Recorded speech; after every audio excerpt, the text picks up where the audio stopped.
Design-focused thinking. Design thinking is a human-centered approach. Social sciences, engineering, and many disciplines are formed by combining and blending them. It expresses design thinking as examining and solving problems by integrating business and technology while putting people in the center. A design thinking system consists of basically 5 stages. They are emphasizing, defining, developing ideas, prototyping, and testing. Empathize. Empathy is seeing with the eyes of another, listening with the ears of another, and feeling with the heart of another. Alfred Adler. Analyzing and understanding a design problem that needs to be solved first will contribute to the quality of the solution. Before understanding the content of the problem being addressed, it must be decided for whom it is being done. In the design process, it is important to feel, observe, and communicate in order to have strong empathy with the target audience. Healthy and strong communication and empathy with the target audience play an important role in listening to the story, understanding the problem and needs, and thinking about the proposed solutions. Educators should have in-depth information about the problem by meeting with people who have personally experienced them. It is important to collect as much data as possible in this process.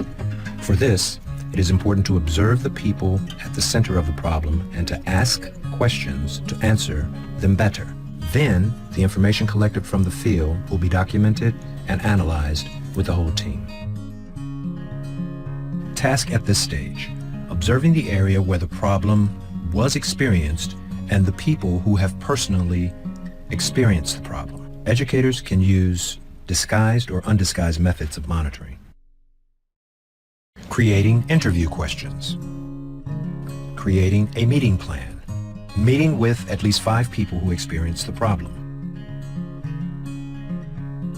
Completing the empathy map.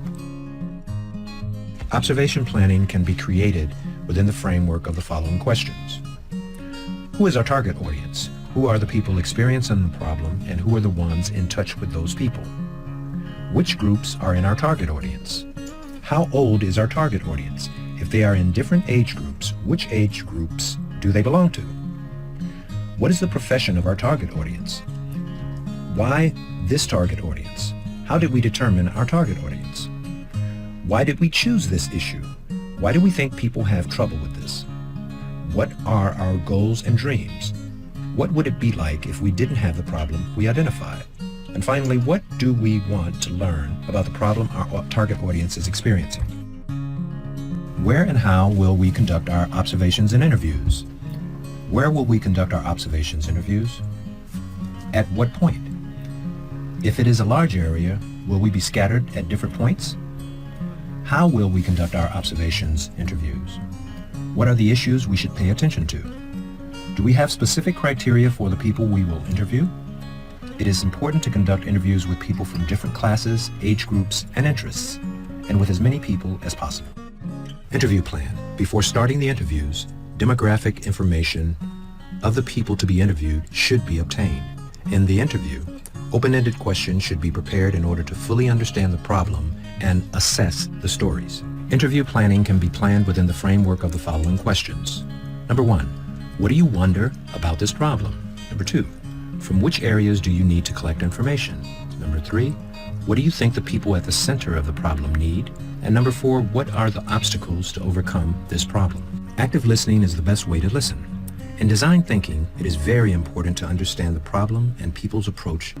Let's pay attention, show we're listening, give feedback, associate the spoken message with ourselves, show that we understand, postpone the judgment, and respond appropriately.